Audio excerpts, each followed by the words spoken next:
नमस्कार, आप देख रहे हैं आपन बिहार और मैं हूं आपके साथ कीर्ति बिंदल। और बुलेटिन का आगाज बड़ी खबर के साथ कर रहे हैं पटना से। सीएम नीतीश कुमार करेंगे विशाल रोड शो। 6 अप्रैल को सीएम नीतीश कुमार कर सकते हैं रोड शो। 12 चट्टी से बैलागंज में हो सकता है सीएम का रोड शो। तो बड़ी खबर आपको बता रहे हैं, मुख्यमंत्री नीतीश कुमार का रोड शो संभव है। कल बैलागंज में रोड शो होगा। बड़ी संख्या में लोगों के बीच में जाने की कोशिश होगी। लोगों का अभिवादन भी स्वीकार करेंगे और बिहार सरकार बिहार की जनता के लिए क्या कुछ कर रही है ये भी जन जन तक पहुंचाने की बात कही जाएगी। 6 अप्रैल को रोड शो कर सकते हैं मुख्यमंत्री नीतीश कुमार। और क्या कुछ तैयारियां होंगी नीतीश कुमार के आगमन के लिए और क्या पूरा स्केड्यूल रहेगा, जनसभा के बाद क्या कुछ होने वाला है, ये बस हम जानने की कोशिश करेंगे।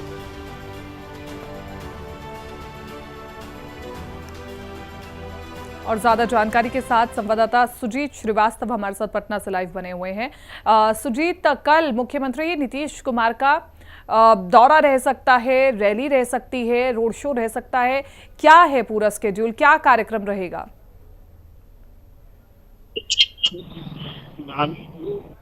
है और चुनाव जो है वो पूरी तरीके से अपने रंग में आ गया है। सब कुछ बिल्कुल अब परवान चढ़ने लगा है। सबसे बड़ी बात यह है कि सीएम नीतीश कुमार जो है वो कल 12 चट्टी या बेला वहां पर रोड शो कर सकते हैं। दरअसल ये गया जिले का एक ब्लॉक है जहां से एनडीए के जो उम्मीदवार हैं, जो पूर्व मुख्यमंत्री हैं जीतन राम मांझी, उनके लिए नीतीश कुमार रोड शो करेंगे। सबसे बड़ी बात यह है कि इस रोड शो को लेकर के काफी उत्सुकता है। जदयू के जो तमाम नेता हैं और एनडीए के भी तमाम जो बड़े घटक दल हैं तो वो भी इसमें शामिल हो सकते हैं। तो ये एक बड़ा फैसला है सरकार का। और ये इसमें ये माना जा रहा है कि जितने भी जो घटक दल हैं उनको इसमें जोड़ने के बाद एक मैसेज देने की कोशिश की जाएगी कि एनडीए जो है वो पूरी तरीके से एकजुट है और सीएम नीतीश कुमार ज्यादा से ज्यादा लोगों तक अपनी बातों को पहुंचाएंगे और वो अपील करेंगे कि वो जीतन राम मांझी के पक्ष में अपना वोट करें। जी कीर्ति। सुजीत, किस प्रकार की तैयारियां की गई है? क्या केवल मुख्यमंत्री नीतीश कुमार ही इस रोड शो में शामिल होंगे या फिर और भी बड़े लोगों के इस रोड शो में शामिल होने की संभावना है? ये देखिए कीर्ति, जो सूचना हमें मिल रही है उसके अनुसार सीएम नीतीश कुमार तो इस रोड शो में रहेंगे ही। एनडीए की जो जितने भी घटक दल हैं उनके बड़े नेता भी उसमें शामिल हो सकते हैं। दरअसल ये मसला जो है वो ये दिखाने का है कि वहां पर एनडीए इंटैक्ट है, एनडीए एक पूरी तरीके से एकजुट है और उसमें डिप्टी सीएम है वो शामिल हो सकते हैं। साथ ही साथ चिराग पासवान की पार्टी के भी नेता शामिल हो सकते हैं। कहने का मतलब ये है कि इस रोड शो के जरिए एक तरफ जहां लोगों तक अपनी बातों को पहुंचाने की कोशिश की जाएगी, वहीं दूसरी तरफ जो एनडीए की एकजुटता है वो भी दिखाने की पूरी कोशिश की जाएगी। जी कीर्ति। ठीक है सुजीत, शुक्रिया तमाम इस जानकारी के लिए और बातचीत के लिए।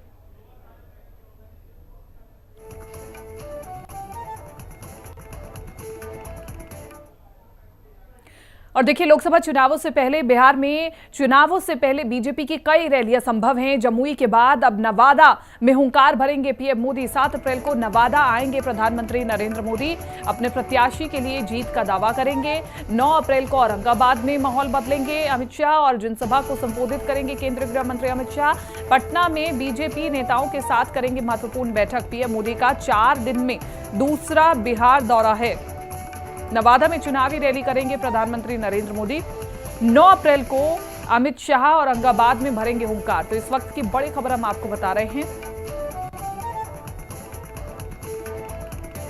बिहार में चुनाव से पहले बीजेपी की कई रैलियां संभव है। 9 अप्रैल को अमित शाह औरंगाबाद में रैली करेंगे। जमुई के बाद अब नवादा में हुंकार भरेंगे प्रधानमंत्री नरेंद्र मोदी। 7 अप्रैल को नवादा आएंगे प्रधानमंत्री नरेंद्र मोदी।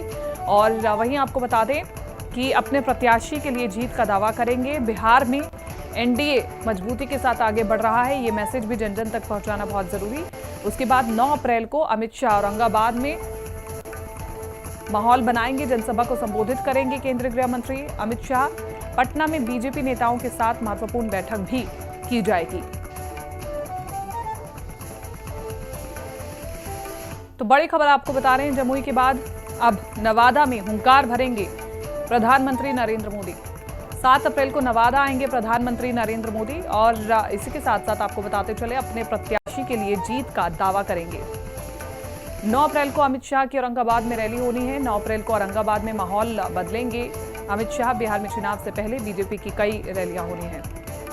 हमारे साथ सुजीत पटना से लाइव बने हुए हैं। सुजीत, चूंकि लोकसभा चुनावों में अब महज कुछ ही दिन बाकी हैं, तो ऐसे में कोशिश पूरी की जा रही है कि तमाम जो स्टार प्रचारक है भारतीय जनता पार्टी के, वो बिहार में चुनावी रैलियां करें, जनसभा करें। इस कड़ी में खुद प्रधानमंत्री नरेंद्र मोदी और गृह मंत्री अमित शाह मोर्चा संभाले हुए हैं। क्या कुछ जानकारी आपके पास? ये कीर्ति बिल्कुल सही बात है। मोदी जो है अब एक बार बिहार आके चुके हैं और अब अमित शाह जो है वो खुद आ रहे हैं।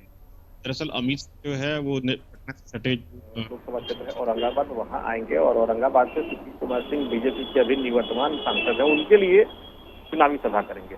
देखिए, सबसे बड़ी बात ये कि बीजेपी किसी भी चीज को या किसी भी चुनाव को बिल्कुल छोटा लेकर के नहीं चल रही है। उसके तमाम बड़े नेता और तमाम छोटे नेता हर एक चीज को बहुत बारीकी से ध्यान रख रहे हैं।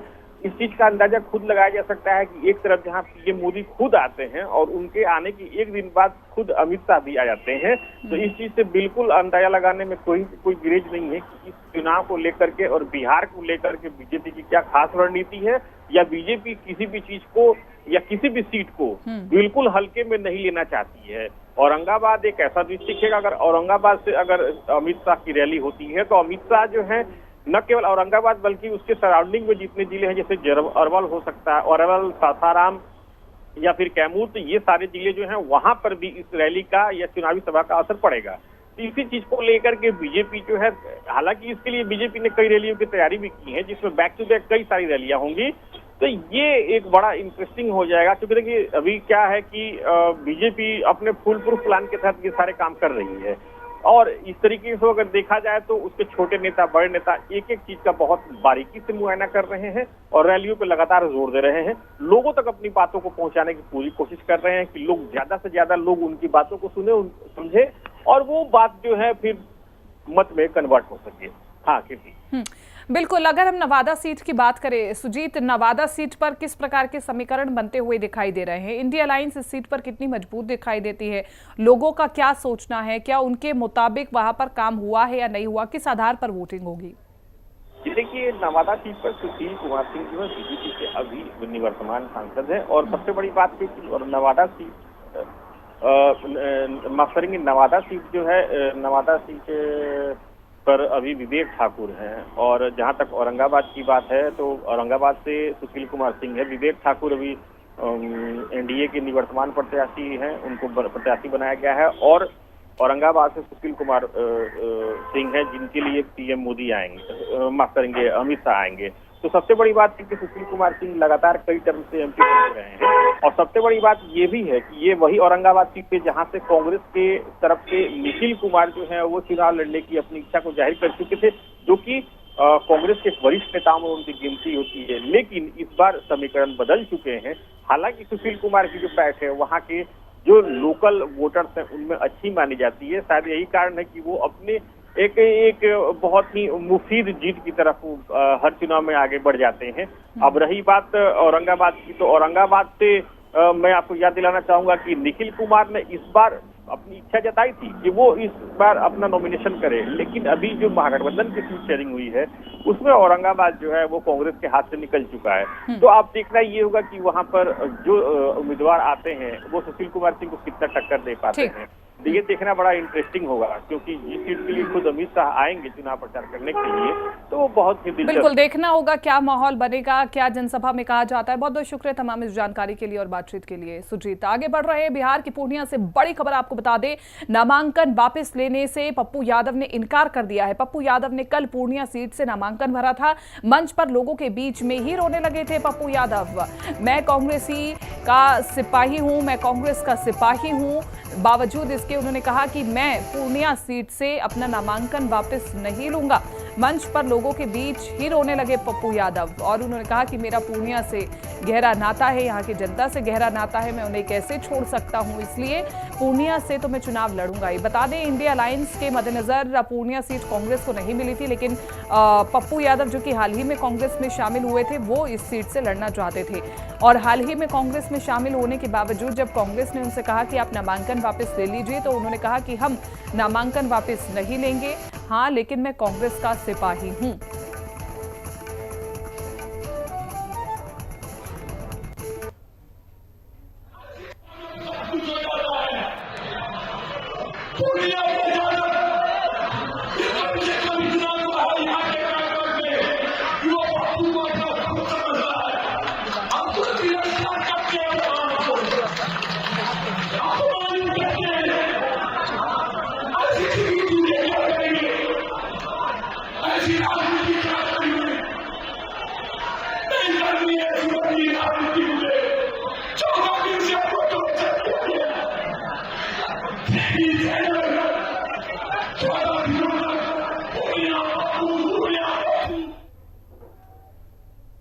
और इधर राज्य सरकार में मंत्री रत्नेश सदा ने अपनी उपस्थिति में पार्टी के राज्य कार्यालय में आयोजित एक कार्यक्रम में सर्वेश सहनी को पार्टी की सदस्यता ग्रहण करवाई। और इस मौके पर रत्नेश सदा ने कहा कि रामविलास पासवान के वक्त लोजपा में राष्ट्रीय स्तर के नेता थे, बाद में इनका जुड़ाव चिराग पासवान की पार्टी से हो गया था।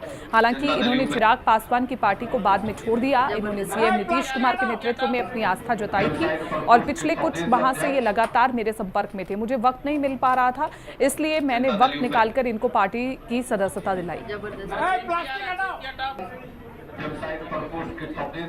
सामाजिक संगठन में काम कर रहे थे, लेकिन ये बेचारे जनवरी से हमने संपर्क में थे, लेकिन हमको समय के अभाव में नहीं ज्वाइन करवा सके। लेकिन समय आने पर इनकी जो ज्वाइन हुआ है, पार्टी की सदस्यता ग्रहण किया है, इससे माली समाज के पूरे बिहार के सदस्य को जदयू की तरफ से मजबूती प्रदान की जाएगी। शिवहर से पूर्व सांसद आनंद मोहन ने मीडिया के सामने कई मुद्दों पर अपनी बात रखते हुए कांग्रेस पर एक बड़ा हमला बोला है। आनंद मोहन की तरफ से कहा गया है कि बिहार में कांग्रेस एक निरीह प्राणी है। इस दौरान आनंद मोहन लालू परिवार पर भी बरसते हुए नजर आए। आनंद मोहन ने कहा, कांग्रेस ने पप्पू यादव के करियर को बर्बाद किया है। कांग्रेस को पप्पू यादव के मुद्दे पर स्टैंड लेने की जरूरत थी, उसकी पार्टी का विलय कर दिया गया। कांग्रेस क्या कार्रवाई करेगी? कांग्रेस राजद के दफ्तर का गुलदस्ता बन करके रह गई है। और क्या कुछ उन्होंने कहा, ये भी आपको सुनवाते हैं। कांग्रेस बिहार में खुद को अप्रासंगिक बना ली है और पप्पू यादव को अगर वो शामिल की, कांग्रेस एक पार्टी का विलय करवाई, तो स्टैंड लेने की हिम्मत क्यों नहीं दिखा रही है? उस बेचारे की तो करियर बर्बाद कर दिया सबों ने मिलकर। और अब खबर पटना से है, जहां आज स्वर्गीय पूर्व उप प्रधानमंत्री बाबू जगजीवन राम की जयंती पर राज्य सरकार ने समारोह का आयोजन किया। देश में आचार संहिता लागू होने के चलते कार्यक्रम की अध्यक्षता पटना के जिलाधिकारी कपिल अशोक ने किया। और इस दौरान जिलाधिकारी की तरफ से पूर्व उप प्रधानमंत्री की प्रतिमा पर माल्यार्पण किया गया। साथ ही जिलाधिकारी की तरफ से कहा गया कि बिहार ने बाबू जगजीवन राम जैसे प्रतिभाशाली लोगों को जन्म दिया है, इसलिए हमें उनका अनुसरण करना चाहिए। शिक्षा की प्राप्ति की, बाद में यूनिवर्सिटी कॉलेज के लिए लंदन भूमिका निभाई। उनका सामाजिक न्याय के प्रति समर्पण और जात और वर्ग के आधार पर भेदभाव के खिलाफ लड़ाई महत्वपूर्ण। और अब खबर अररिया के फारबिसगंज से है, जहां आगामी लोकसभा चुनाव में मतदान की प्रतिशत को बढ़ाने और अधिक से अधिक संख्या में मतदान को लेकर द्विजदेवी स्मारक उच्च विद्यालय के मैदान में अनुमंडल प्रशासन की ओर से मानव श्रृंखला का निर्माण किया गया, जिसमें अनुमंडल स्तर के पदाधिकारी, कर्मचारी समेत विभिन्न स्कूलों और शिक्षकों और बच्चों ने भाग लिया और हाथ से हाथ मिलाकर मानव श्रृंखला का निर्माण कर अधिक से अधिक संख्या में लोगों से मतदान करने की अपील की। लोकसभा आम निर्वाचन 2024 के निमित्त स्वीप गतिविधियां चलाई जा रही हैं। इसमें हम लोग आमजनों से ये अपील कर रहे हैं कि 7 मई को अररिया में मतदान होना है और आप बढ़ चढ़कर मतदान में भाग लें। इसी कड़ी में आज हम लोगों ने मानव श्रृंखला द्विजदेवी स्कूल के इस ग्राउंड में बनाया और हमारा मुख्य उद्देश्य यही है कि हम लोगों में यह संदेश प्रसारित करें कि मतदान हमारा जन जन का अधिकार है, हम बढ़ चढ़कर इसमें भाग लें। और खबर अररिया के फारबिसगंज से है, जहां आजकल युवाओं में सोशल मीडिया पर रील बनाने का क्रेज देखने को मिल रहा है। कोई बाइक पर हथियार लेकर के रील बना रहा है तो कोई पुलिस लिखी गाड़ी पर रील बनाना शुरू कर देता है। अब एक ऐसा ही वीडियो सोशल मीडिया पर तेजी से वायरल हो रहा है, जो कि अररिया जिला मुख्यालय का है। वीडियो में 2 युवक अररिया पुलिस लिखी गाड़ी में बैठकर रील बनाते हुए नजर आ रहे हैं। अब इस पूरे मामले पर पुलिस प्रशासन भी एक्शन में नजर आ रही है और दोनों युवकों की तलाश में इस वक्त पुलिस की तरह से पूरी तरह से पुलिस जुट चुकी है।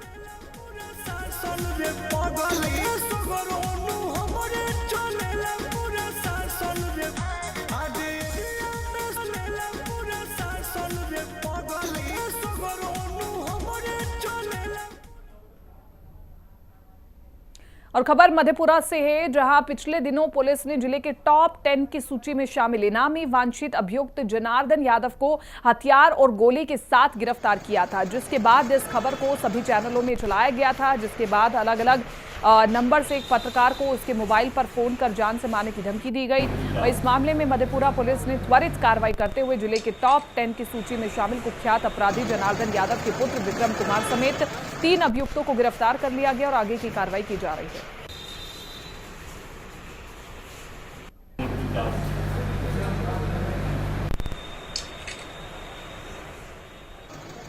कुख्यात अपराध कर्मी जो वांटेड था, इनामी था, उसकी गिरफ्तारी हुई थी। उसका प्रेस कॉन्फ्रेंस एसपी साहब द्वारा किया गया था और उसकी प्रेस विज्ञप्ति जारी की गई थी। मनीष कुमार राव के पत्रकार थे, उनके द्वारा जब अपने ऐप पर चलाया गया तो उसमें 3 लड़के थे जो उन्हें फ़ोन करके धमकी दिए थे कि जान से मार देंगे।